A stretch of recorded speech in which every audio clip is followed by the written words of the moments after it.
Assalamualaikum warahmatullahi wabarakatuh. Baiklah, hari ini kita akan melanjutkan perkuliahan kita pada mata kuliah fetomaternal, yaitu topik tentang patofisiologi maternal. Pada kehamilan akan terjadi atau menyebabkan perubahan fisiologis normal. Namun, perubahan ini bisa berkembang menjadi kondisi patologis yang mengancam ibu maupun janin. Jadi patofisiologi maternal ini merupakan perubahan atau gangguan fisiologis yang dialami ibu selama kehamilan akibat proses patologis. Jadi tujuan pembahasan kita kali ini adalah menjelaskan perubahan fisiologis normal saat kehamilan, kemudian mengidentifikasi gangguan yang dapat terjadi, komplikasi selama kehamilan, dan memahami mekanisme terjadinya gangguan tersebut. Kemudian perubahan fisiologis normal pada kehamilan akan beberapa terjadi perubahan adaptasi. Di antaranya ada perubahan pada sistem kardiovaskuler, yang mana meningkatnya curah jantung, meningkatnya volume darah, menurunnya tekanan darah pada trimester awal. Kemudian kalau pada sistem respirasi itu akan terjadi peningkatan kebutuhan oksigen sehingga bisa terjadi hiperventilasi ringan. Kemudian sistem gastrointestinal bisa menghasilkan atau mengalami relaksasi atau polos, bisa terjadi konstipasi, reflux, kemudian sistem endokrin, meningkatnya HCG, estrogen, progesteron, sehingga mempengaruhi berbagai organ.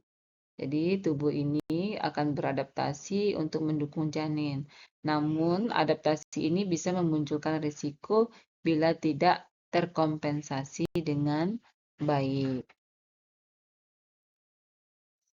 Komplikasi patofisiologi maternal diantaranya yang mana ibu hamil mengalami preeklamsi, ibu hamil dengan diabetes gestasional, anemia dalam kehamilan, hiperemesis gravidarum, kemudian ibu hamil dengan infeksi TORCH, kemudian ibu hamil dengan plasenta previa atau abrupsio, kemudian ada shock hemoragik. Inilah bentuk-bentuk komplikasi patofisiologis yang terjadi pada ibu. Jadi komplikasi ini berkaitan dengan gangguan hemodinamik, hormonal, metabolik, dan imunologis yang khas selama kehamilan. Nah, yang pertama ini preeklamsi. Apa yang disebut dengan preeklamsi? Nah, preeklamsi ini akan terjadi peningkatan tekanan darah ya, atau disebut juga dengan hipertensi. Hipertensi plus ada protein urea. Jadi ada protein di dalam urin setelah kehamilan 20 minggu. Jadi apa patofisiologinya? Patofisiologinya disfungsi trofoblast, vasospasmesis sistemik, aktivasi koagulasi, disfungsi endotel. Jadi yang mana ini akan terjadi penyempitan pembuluh darah pada plasenta sehingga dengan preeklamsi ini menyebabkan terjadinya iskemia, pelepasan mediator inflamasi sehingga tekanan darah itu meningkat dan organ juga bisa terjadi kerusakan. Nah, itu kesimpulan atau gambaran ya ketika ibu hamil ini mengalami preeklamsi.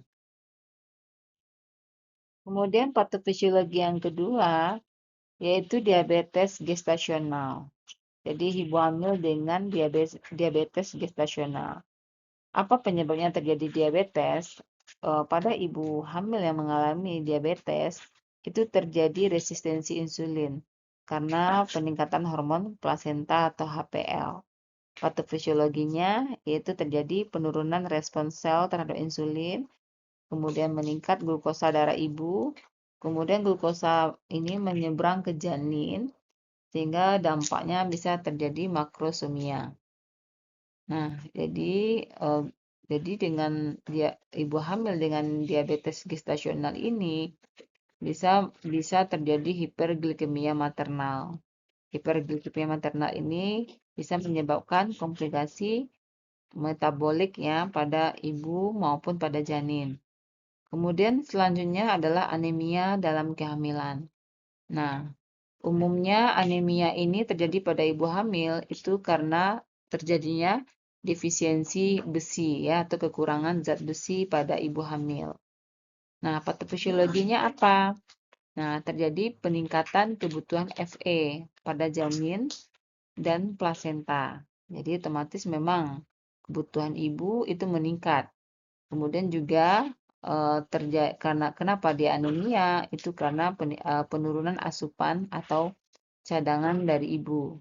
Kemudian terjadi penurunan sintesis Hb bisa menyebabkan hipoksia jaringan. Jadi anemia pada kehamilan ini juga merupakan dampak yang besar juga ya kepada ibu. Jadi anemia ini bisa meningkatkan risiko perdarahan. Risiko perdarahan kepada ibu. Kemudian juga ibu bisa mengalami kelelahan yang cukup berat ya bagi ibu. Kemudian bisa juga mengalami kelahiran prematur jika tidak ditindaklanjuti dengan baik ya. Makanya perlu kita lakukan deteksi dini ya untuk ibu hamil, mencegah terjadinya anemia pada ibu hamil. Kemudian selanjutnya adalah ibu hamil dengan hiperemesis gravidarum.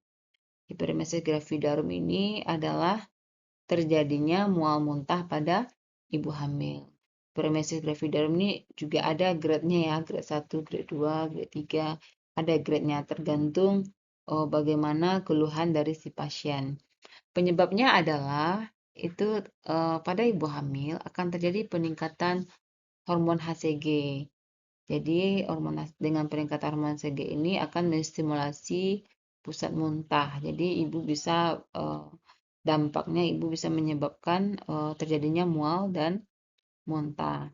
Patofisiologinya muntah yang terjadi berulang itu bisa mengalami dehidrasi atau ketonuria juga bisa, kemudian gangguan elektrolit, bisa hipoklemia, alkolisis. Nah, ini bisa terjadi pada ibu hamil.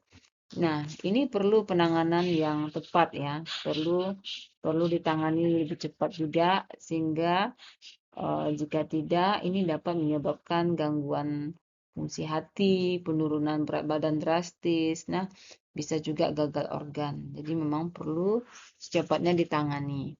Kemudian selanjutnya adalah infeksi TORS.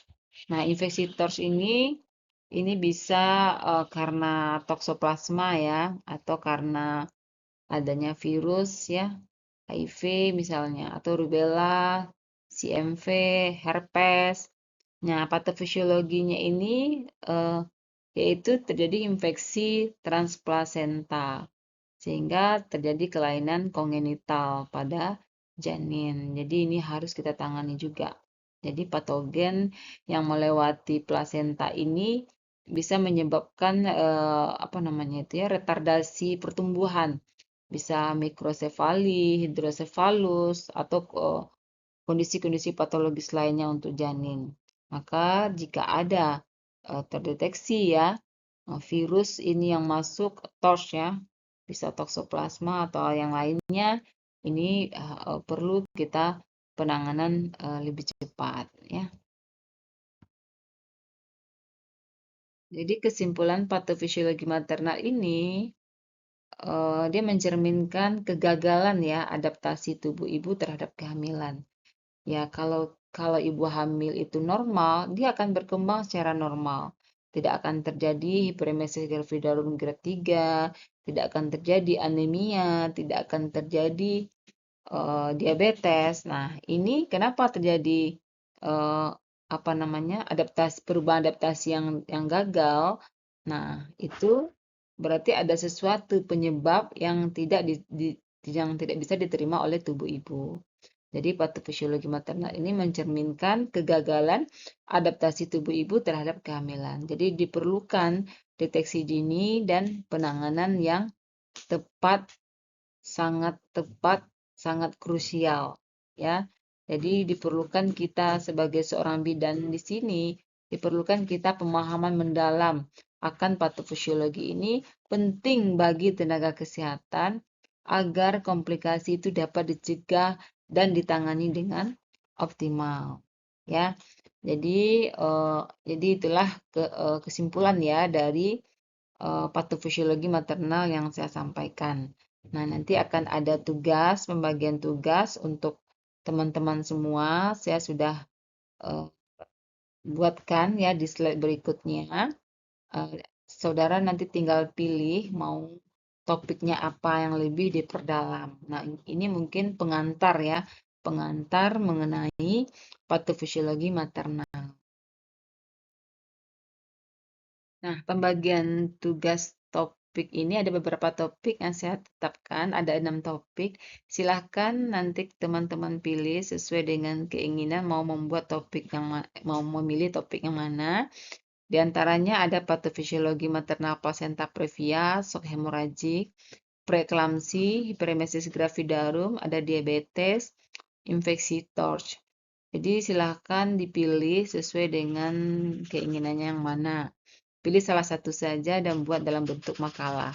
Tapi lengkap ya dengan definisi, gejalanya, tanda-tandanya, kemudian sampai dengan penanganannya. Ya. Jadi ini tugas dikumpulkan minggu depan. Nanti akan saya buatkan link pengumpulan tugas. Ya, bagi teman-teman mungkin itulah yang bisa saya sampaikan terkait dengan patofisiologi maternal. Jika ada yang kurang jelas, mungkin ada pertanyaan, silahkan nanti di komen di kolom komentar ya, nanti akan saya jawab. Terima kasih atas perhatiannya. Assalamualaikum warahmatullahi wabarakatuh.